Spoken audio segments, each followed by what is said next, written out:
ഉപരാഷ്ട്രപതി തെരഞ്ഞെടുപ്പിനുള്ള നടപടികൾക്ക് തുടക്കമിട്ട് കേന്ദ്ര തെരഞ്ഞെടുപ്പ് കമ്മീഷൻ രാജ്യസഭാ സെക്രട്ടറി ജനറൽ പി.സി. മോദിയെ റിട്ടേണിംഗ് ഓഫീസറായി നിയമിച്ചു. ജഗ്ദീപ് ധൻഖഡ് രാജിവെച്ചതോടെയാണ് അപ്രതീക്ഷിതമായി തെരഞ്ഞെടുപ്പിന് കളമൊരുങ്ങിയത്. വിവരങ്ങൾ നൽകും ശരത് ലാൽ.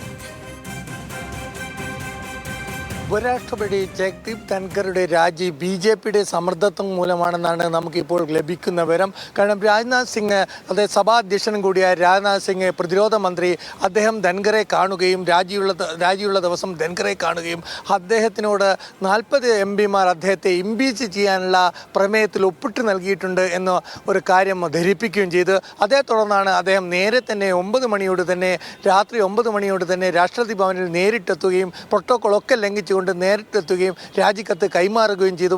ഏതായാലും ധൻഖറുടെ രാജിക്ക് ശേഷം ധൻഖറെ പുകഴ്ത്തിക്കൊണ്ട് പ്രതിപക്ഷം രംഗത്ത് വന്നിട്ടുണ്ട്. പ്രതിപക്ഷം ധൻഖർക്ക് ഒരു യാത്രയപ്പ് നൽകണമെന്നാണ് പ്രതിപക്ഷത്തിൻ്റെ ഒരു ആശയം. അത് ധൻഖറെ തങ്ങൾ യാത്രയപ്പ് നൽകും, രാജ്യസഭ നൽകിയിട്ടില്ലെങ്കിൽ തങ്ങൾ പ്രതിപക്ഷ കക്ഷികൾ യാത്രയപ്പ് നൽകും എന്നുള്ള ഒരു സൂചനയാണ് ഇപ്പോൾ നമുക്ക് ലഭിക്കുന്നത്. എന്നാൽ ധൻഖർ വിഷയത്തിൽ പ്രതിപക്ഷവും അതേപോലെ ഭരണപക്ഷവും തമ്മിലുള്ള ഏറ്റുമുട്ടൽ തുടരുമ്പോൾ തന്നെ എത്രയും പെട്ടെന്ന് പുതിയ ഉപരാഷ്ട്രപതിയെ തിരഞ്ഞെടുക്കാനുള്ള നീക്കങ്ങളുമായിട്ടാണ് കേന്ദ്ര സർക്കാർ മുന്നോട്ട് പോകുന്നത്. അതനുസരിച്ച് കേന്ദ്ര തെരഞ്ഞെടുപ്പ് കമ്മീഷൻ തെരഞ്ഞെടുപ്പ് നടപടിക്രമങ്ങൾ തുടങ്ങിക്കഴിഞ്ഞു. റിട്ടേണിംഗ് ഓഫീസറെ നിയമിച്ചു കഴിഞ്ഞു. രാജ്യസഭാ സെക്രട്ടറി തന്നെയാണ് റിട്ടേണിംഗ് ഓഫീസർ. അതുപോലെ തന്നെ ഇത്തരം നടപടിക്രമങ്ങളായി മുന്നോട്ട് പോകുമ്പോൾ തന്നെ പാർലമെൻറ്റ് മൺസൂൺ സമ്മേളനം കഴിയുന്നതിനടക്കോ അതിന് മുമ്പോ തന്നെ പുതിയ ഉപരാഷ്ട്രപതിയെ തിരഞ്ഞെടുക്കാനുള്ള നിർദ്ദേശങ്ങളും അതുമായിട്ടുള്ള നീക്കങ്ങളുമായിട്ട് കേന്ദ്ര സർക്കാർ മുന്നോട്ട് പോകുന്നത്.